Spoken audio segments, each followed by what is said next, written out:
Wanda Detterman worked the night shift at a local factory in Indianapolis, Indiana, to support her two sons. On Friday afternoon, September 17, 1993, Wanda lay down to take a nap before her shift while her 9-year-old son Stephen went out to play. She never imagined that when she awoke, he'd be nowhere to be found. Stephen is adventurous and outgoing. He's got more bangs and bruises than the war zone. He's always got something he crashed and burned on. One of the kids Stephen was playing with that day was 10-year-old Eric. There's a path leading back to the creek. We just go back there and like catch minnows and crawdads, and we just play back there. You go across the creek, and you go up the hill, and there's railroad tracks. Oh, cool. There was a train stopped, about 100-something cars. Come on, let's go climb one. Okay? We got up on the tracks and started walking back and forth, looking for a place to get up. Steve was the first one up. Come on up, it's fun.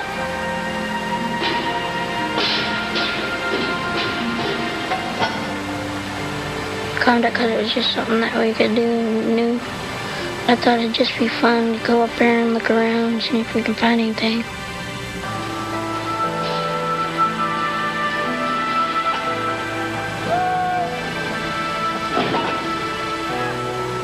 It was scary. It was like there was nothing to hold on to. It felt like you were going to fall off whenever you walked.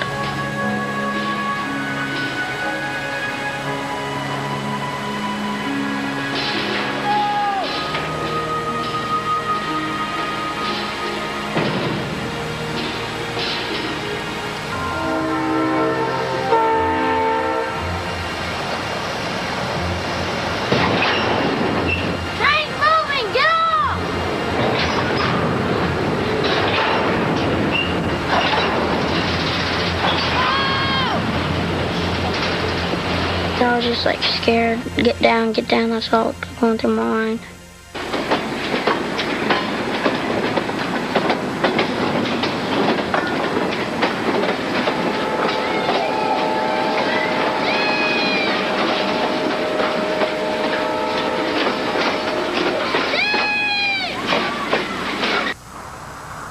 At around 7 p.m., when Wanda woke from her nap, Thomas? She went to check on her sons. Have you seen your brother?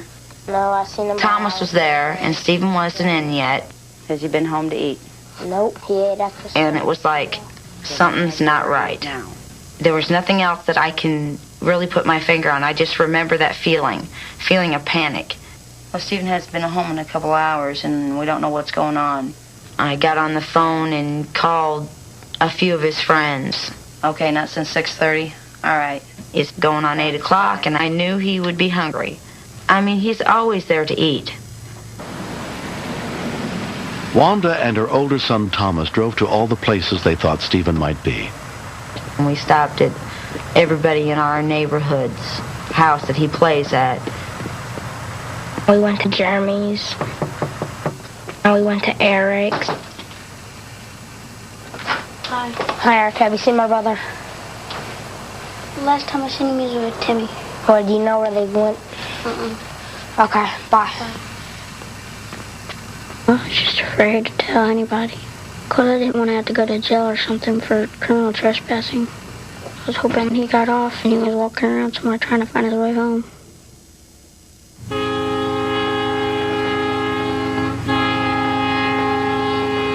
It was right around 10 o'clock when we had to call the police. And it's a tough thing to do. It's a decision that says it's out of your hands. It's more than you can handle.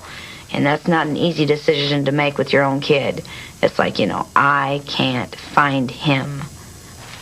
Where you found the bike. This is where they hang out all the time. So. The next day, a neighbor who'd found Stephen's bike near the creek showed the police the spot.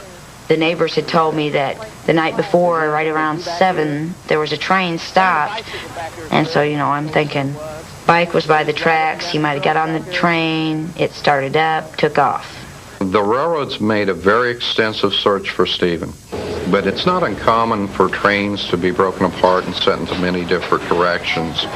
Unfortunately, they did not find him. And you made a police report? Yeah, they came out 9:30, 10 o'clock. An investigative team with the Marion County Sheriff's Department was called in to look for Stephen, led by Captain Gerald Trout. After the trains were searched and they failed to locate him, we began to look another direction. It's very possible that there was foul play involved. Someone had kidnapped him. Can you tell us when you last seen Stephen? After interviewing several children in the neighborhood, there was no indication at all that Stephen was playing on a train on Friday night. The other kid was walking. Where do you think they went? I don't know. It was getting harder to tell because the longer I waited, the more I was going to get in trouble. We took the bike back to his house and photographed it and fingerprinted it just in case that there was foul play involved in it. On Saturday afternoon, we called a canine unit in to see if they could pick up a scent. We walked the railroad tracks for approximately 5 miles both ways, with the possibility if he jumped off the train, he could have rolled and been injured and be covered up by weeds. We used the Indiana State Police helicopter that flew a pattern along the dual tracks from downtown Indianapolis to the Avon yards and checked some of the creeks adjacent to the railroad. They made several passes, and they didn't spot anything that would help us at all in the search. On Sunday, neighbors volunteered to form a search team and canvass the area, including Eric and his mom, Cheryl. I heard that they found his bike in the woods, so I just assumed that someone had taken him, that he was kidnapped or something.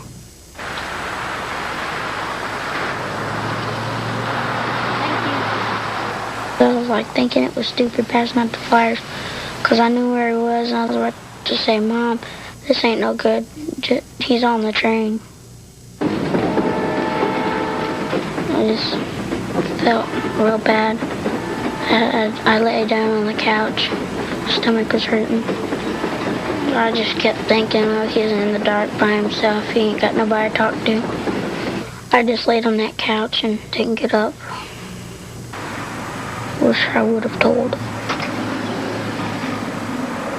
After a while, you just can't think straight. I would just walk outside and look around. And you look at all the places he plays, and you just think, Stephen, where are you at? I know you're hungry. I know you're cold. What could have happened to you that you aren't home yet?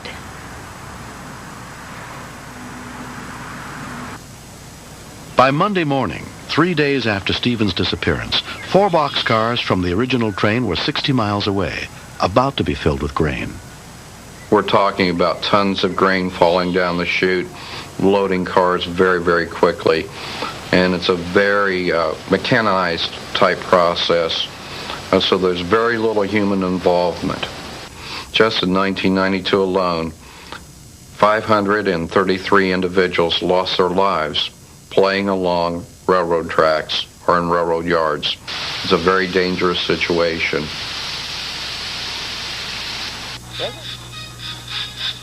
At the same time, in Lafayette, Indiana, Linda Yost was looking after her 2-year-old grandson, Joey Vandergraff. Thomas is mad he's backing up. Joey loves to watch Shining Time Station. That's where the trains are on there, and the trains look like they're talking to you, and they all have names. Whoa, there he is. I bet he's going to say something. After Shining Time Station goes off, then that's it. He wants to go out and get on the swing set.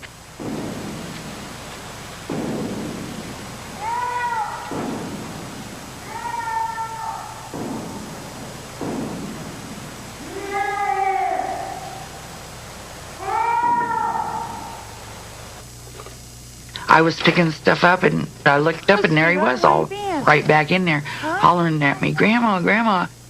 The train's talking. The train's talking? And he says, Thomas is out there talking to me. And I said, no, Thomas, don't talk to people. Not in my backyard. I heard this rumbling noise, and I thought, now, wait a minute, that don't sound quite right. That don't sound like thunder. I walked on over to the middle of the yard, and that's when I heard, meow. I looked down, and it ain't coming from him, because he's looking up at me with this look on his eyes like, see, I told you, Grandma.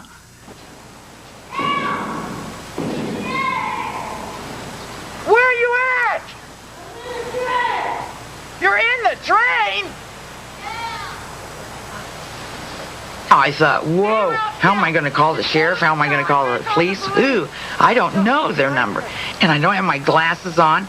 So I hit the back door at the same time a light bulb went on in my head. And I go, 911, 911, yay! Detective Sergeant Jerry Gerard of Lafayette City Police Department was the first on the scene. When the call came in, I was probably within 2 or 3 blocks of that location. Dispatch had indicated that there was some pounding and yelling. Didn't hear a thing. Police department. About that time, we did hear a faint voice yelling for help. And you could hear some pounding, like he was inside one of them. Jerry, there's an open door out there.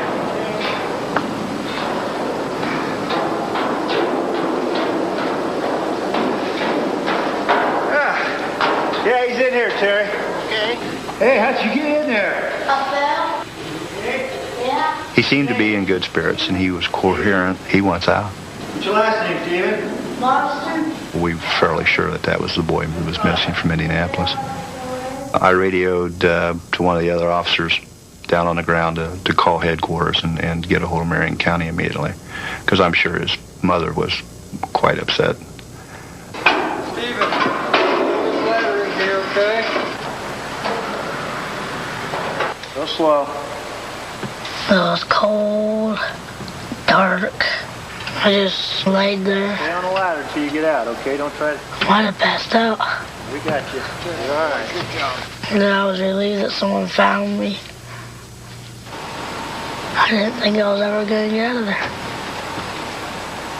When paramedics examined Stephen, they found that though hungry, thirsty, and scared, he was fine.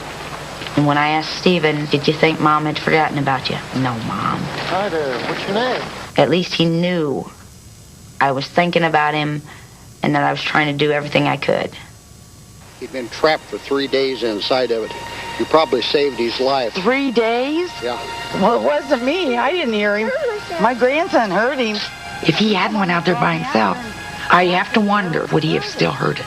Joey, I want to make you an official Lafayette junior policeman. You're really a hero. Was it maybe just a little bit of God's way of stepping in there? You just have to kind of think, there's somebody up there watching out for people, you know. I feel bad for what I did, because I made everybody worry about me. I'm just glad he's alive. We went over there the day they found him. I apologized and talked to him. I'll probably forgive him in a couple years. In about a year and a half, I'll make him suffer. They made me sit in my room for almost two weeks with nobody to talk to. I still don't feel good about myself knowing that I let him be in there suffer. We all split up and took off, but we didn't tell anybody. If anybody's in danger, you should tell, even if it means getting in a lot of trouble. Hi. Hello. Look at me.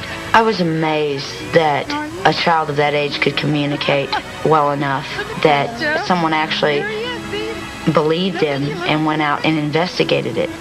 Yeah. See, that's the badge you got. I thought it was a miracle, because I didn't know 2 girls could talk that well.